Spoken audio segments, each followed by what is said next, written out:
Allah mentions with lam at-ta'lil. It's called lam at-ta'lil. Lam at-ta'lil means the reason why He wanted us to eat from the tree.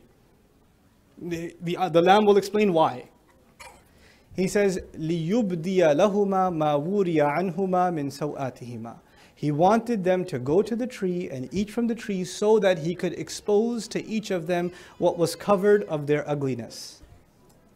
He wanted them to lose their clothes.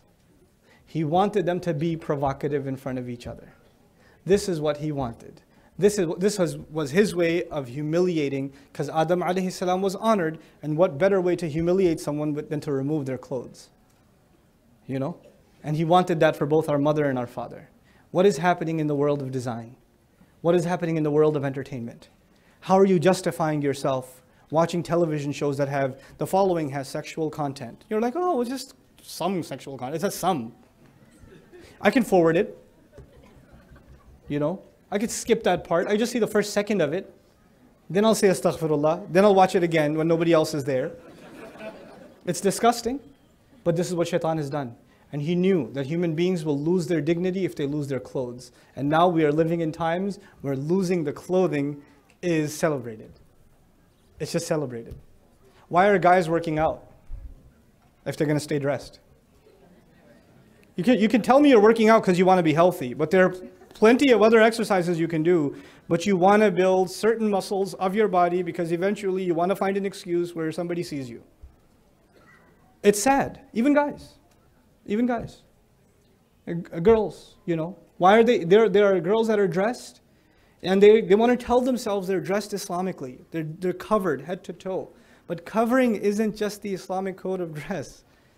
It's about protecting, covering what Allah beautified within you. So if you're covered head to toe, but you're wearing skin-tight clothes, you know, or you're drawing attention to certain parts of your body with the kinds of clothes you're wearing, you know, you don't kid yourself, you know. And I'm talking to you like your older brother. I'm not gonna, you know, beat around the bush. It is like it is. My daughters have to hear this from me too. So I'm not going to come and talk to you like just a formal lecture. Somebody might get offended. Look, I'll tell you like it is. You're 14, 15 years old. You're 16 years old, 17 years old. There's no reason you should be dressing like that. There's no reason. And don't kid yourself that you're wearing a hijab, and don't kid yourself. You know? And I'm not going to call you out if you're walking by, hey, dress better or whatever. I'm not going to call you out, but this is my opportunity to call you out. And nobody else can call you out. You have to call yourself out. You have to stop letting shaitan trick you into thinking this is your way of looking beautiful. This is not. This is not. This is sad. This is what it's people who don't have anything higher to find meaning in. This is what they find meaning in. I'm not saying you shouldn't dress nicely. Girls have a natural tendency to want to dress nicely. Guys can look like homeless people and they're fine. Want to look pretty, that's fine. You know what? Cool. That's cool. No problem. Allah even says when He revealed clothing, He said warisha, and means to look well, look nice. He did. But not provocative, and you are smart enough to know the difference, and please don't pretend you don't. You do. You know very well. And your mother calls you out on it too. Your mother calls you out and you say, Mom, come on, don't say that. You're embarrassing me. No, she's not embarrassing you. She's giving you a reality check. Because shaitan's messing with you and your mom's trying to help you out. Don't dress like that. Don't dress like this. And then there are the sad situations in our families where the mother tells the daughter, take the hijab off. Why is your jilbab so loose? Why can't you get a tighter one? That'll look nicer. You know, there are those sad, disgusting situations. That needs to stop. You hide, you justify your misbehavior by just acting all tough. So nobody could correct you. Anybody tries to give you advice, you all go, hey! All right, whatever, I'm not coming back.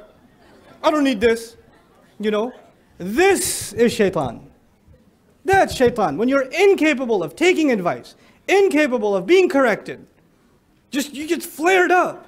You just got flared up. I gave khutbah yesterday. I was really happy with myself. I gave khutbah, and usually my khutbahs don't make any sense. Yesterday it made sense, I thought. It made sense, you know. So I was like, okay, alhamdulillah, this one went well. Uncle comes up to me and says, your khutbah made no sense at all. It had no content. I did not understand anything you were saying. It was completely impractical. It was terrible. You have an obligation to speak clearly in front of the youth. You did not connect with the youth at all. I thought your khutbah was terrible. And I listened to that and I said, okay, do you have any suggestions? And he said, yeah, I have lots of suggestions. And my family was waiting downstairs. They're in the car, kids getting cranky and all that. I sat with the uncle for 30 minutes. And he gave me suggestions, and I wrote them. I literally wrote them, I put them in my phone, I kind of want to save them, and I have them. And I disagree with some of them, but I agree with some of them. You have to learn to take criticism. It's okay. I did not say, excuse me, are you on YouTube?